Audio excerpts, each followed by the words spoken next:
When people move to a new culture, they take with them the values, beliefs, customs and behaviors of their own culture. Often, depending on the degree of similarity between the old and the new culture, the values, beliefs, customs and behaviors of the native culture clashes with those of the new culture. That phenomenon is called culture shock, and anyone can experience it, although some are more prone to it than others. That is why we made for you, that may go to the Netherlands as part of your studies, a video about some typical Dutch and also maybe strange facts. So, enjoy your watching! That are actually the basis of marketing communication. And we will now see how to make a plan of action.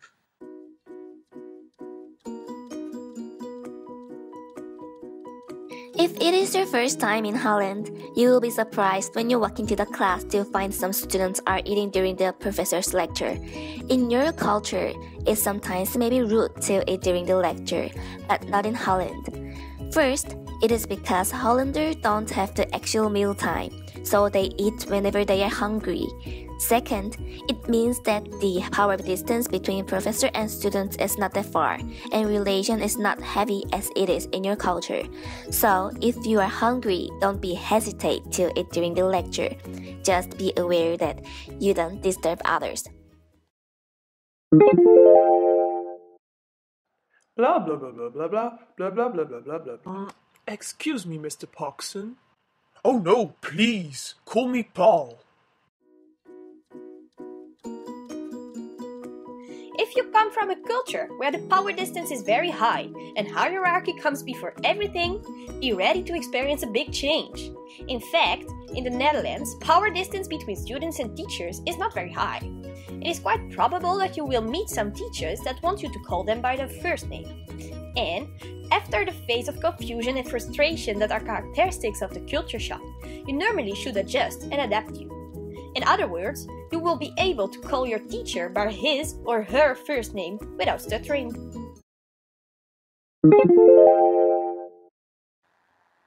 Napoleon blah blah, 1811 blah blah blah. Excuse me, which color was Napoleon's horse? I do not understand the role of Officer Marshal. In my opinion, Napoleon was just another dictator. In which country is Waterloo?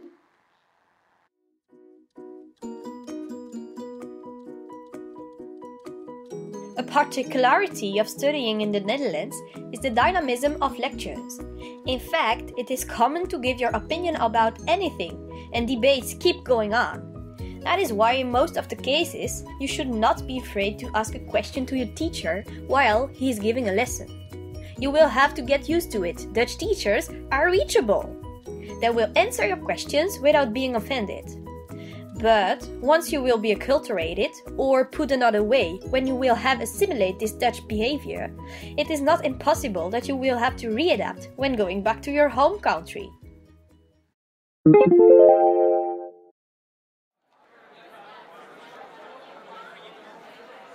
Gefeliciteerd met je zoon. Dank je. Gefeliciteerd met je kleinzoon.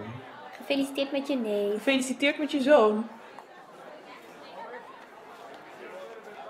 Congratulations with your son. Thank you. Congratulations with your grandchild. Hey, congratulations with your nephew. Congratulations with your son.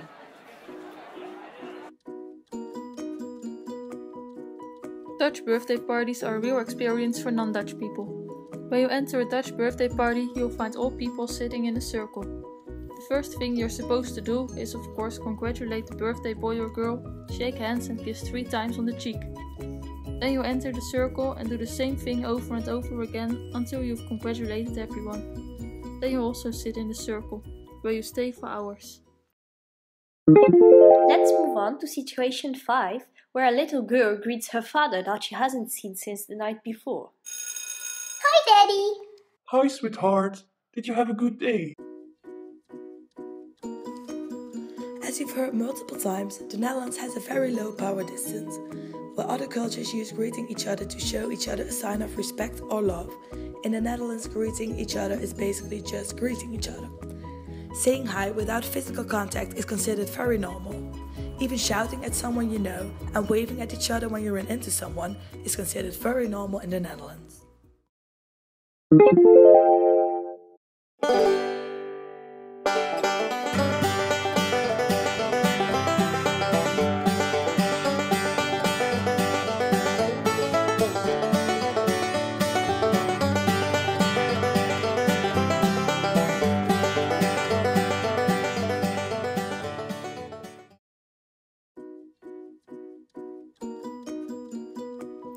After a long day of eating like a typical Dutch, which means eating lots of bread, you have your meal. Probably a simple dish like potatoes, meat and vegetables. And the dinner is probably served around 5 o'clock and will last about 15 minutes. Whereas other cultures live to eat, that is not the case in the Netherlands. The Dutch eat to live. They even schedule their meals. Having a certain kind of dish on the same day of the week, every week, is something certain Dutch families still do. Especially families that are quite old-fashioned still have Zondag and Gehaktdag. These two translate as a day in the week, especially for mashed potatoes with vegetables, and a day especially for minced meat. Could you imagine that in your culture?